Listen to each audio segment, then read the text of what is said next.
Aujourd'hui, en matière d'évaluation d'impact social, la majorité des acteurs, que ce soit les cabinets spécialisés ou les laboratoires de recherche, partagent plutôt une vision commune autour de la théorie du changement, la fameuse TOC, les effets, les résultats. Là où il y a parfois des nuances, c'est sur la notion d'attribution de l'impact. Et c'est vrai que dans la lignée de notre prix Nobel d'économie, Esther Duflo, il y a une école qui vraiment considère que seules les études dites randomisées avec des groupes de comparaison sont les fameux RCT qu'on voit dans l'univers pharmaceutique.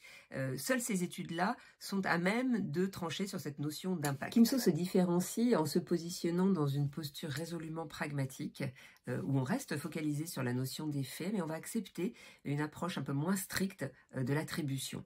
On va s'appuyer de façon toujours extrêmement rigoureuse sur un ensemble de méthodologies qui existent, les méthodologies qualitatives, les méthodologies quantitatives ou monétaires, et on va surtout préconiser un mix méthodologique en fonction des questions évaluatives qui nous sont posées, les questions évaluatives aussi, les enjeux des acteurs qui nous sollicitent.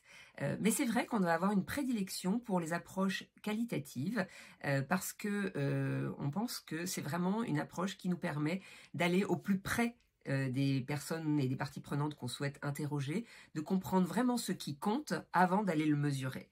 Donc ça fait partie de nos spécificités et qui est un point fort dans notre approche différenciée de beaucoup d'autres acteurs. Par ailleurs, nous avons aussi une vision qui est très tournée vers l'utilité des résultats. Qu'est-ce que vous allez en faire? Quelles recommandations on peut vous proposer pour que vous puissiez continuer à développer votre projet?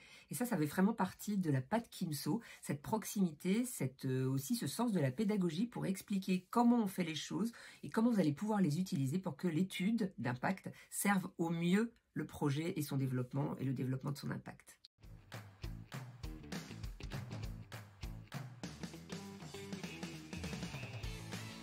Avec plus de 350 missions menées depuis 8 ans auprès d'une grande diversité de clients, nous avons identifié au sein de Kimso plusieurs clés de succès à ce qu'on pourrait qualifier d'une évaluation d'impact réussie. Une évaluation réussie, ça veut dire quoi? Ça veut d'abord dire qu'elle répond aux enjeux, questions, besoins posés par notre client. Ça veut dire aussi qu'elle est faite de façon fiable, avec une méthodologie robuste, des données de qualité analysées sérieusement. Et enfin, ça veut dire qu'elle est utile à notre client, qu'elle va vraiment être utilisée et que le rapport d'impact ne va pas rester sur une étagère. Avec ce prisme, on identifie donc 3 clés de succès pour une évaluation d'impact réussie. La première, c'est d'avoir un brief qui soit clair, un brief qui pose bien les enjeux du problème posé, qui permet de donner des informations justes sur le contexte et qui pose dès le début la façon dont on aimerait pouvoir utiliser l'étude, le type de décision qu'on va pouvoir être amené à prendre. La deuxième clé, c'est d'avoir un cadrage précis. Un cadrage précis, ça veut dire avec un périmètre bien posé, avec des questions évaluatives bien formulées, finalement un cadrage dans lequel on accepte de renoncer à certaines choses, on accepte de ne pas vouloir tout faire parce que l'étude magique n'existe pas et qu'à trop vouloir en faire, bien finalement on risque de passer à côté du sujet. Donc le cadrage précis, c'est la deuxième clé de succès.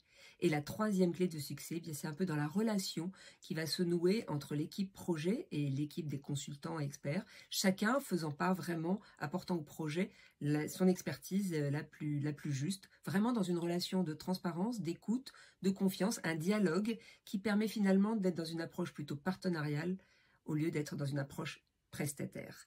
Et dans ces conditions, on obtient vraiment, on réunit en tout cas toutes les conditions pour mener à bien une étude d'impact qui sera réussie.